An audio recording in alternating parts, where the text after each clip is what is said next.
At sa puntong ito, makakausap naman po natin live dito sa studio si Attorney Reynaldo Garcia, isang legal expert kaugnay po sa Day 4 ng impeachment trial kahapon. Magandang tanghali po, Attorney, and welcome po sa 13 sa Magandang tanghali. hapon.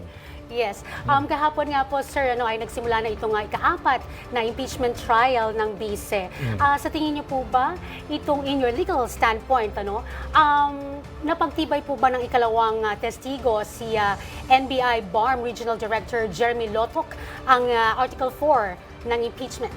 Ang mga dapat kasing palabasin ng prosecution, ano ba itong elements ng grave threats? Isa dyan, yung pagbabanta sa buhay o sa property ng isang tao, at yung pagbabantang yon ay seryoso ba? At saka nakaka-intimidate do sa recipient. Doon sa tinakbo ng hearing kahapon, ng pagdinig kahapon, yun ang pinalalabas ng prosecution. Yung salita, yung pagbabanta, yung mag-i-intimidate, at saka seryoso ba yung sinabi.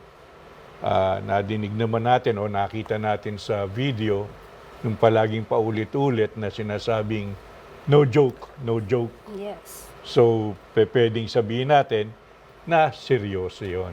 Opo. At makikita rin natin yun sa cross. Ang gagawin talaga ng defense counsel, hanapan ng butas kung saan pwede. Lahat ng mag-o-object. Kamukha nung yung mga dates, which is not relevant naman, pero kung ako nang yung abogado ng defense, ganoon din ang gagawin ko.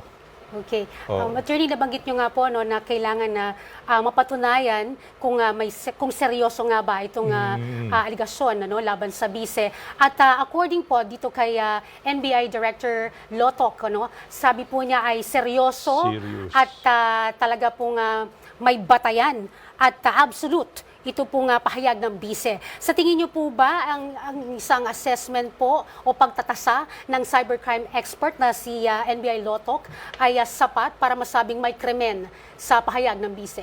Yes, so meron. Lahat yan, tinignan nila yung may October, yung sinabing puputulin yung ulo, yung gano'n, parang ganyan eh. Tapos yung November video, yan lahat tinignan dahil kailangan din, paano ba nasabi ng isang tao yung pagbabanta? Titignan din kasi dapat yung circumstances leading to that rant, yung pagbabanta. Yes. At mapunta naman po tayo, sir, doon po sa mga sinasabing typo errors tungkol po doon sa date.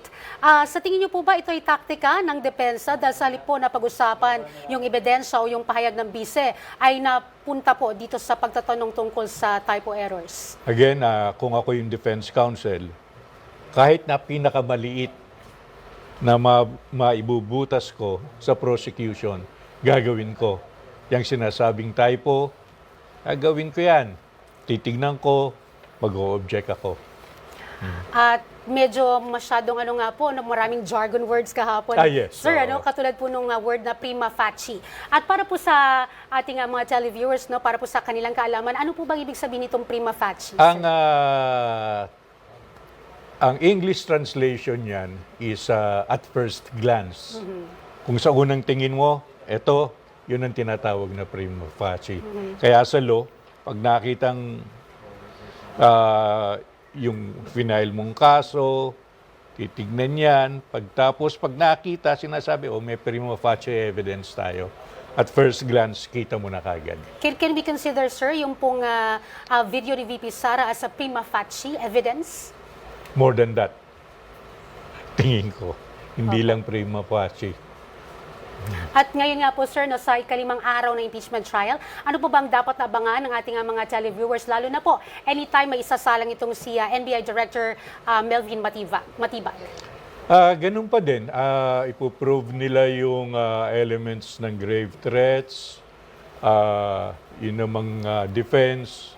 Siyempre, tatanggalin nila yung sinasabing serious or absolute yung threat.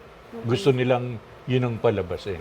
Okay, with that, sir, marami pa po sana tayong dapat pag-usapan pero kulang po tayo sa oras. Yes. Maraming salamat po, Attorney Reynaldo Garcia, para po sa inyong oras at pagpapaunlak po muli sa 13 sa tanghali. Thank you Thank too. you, sir.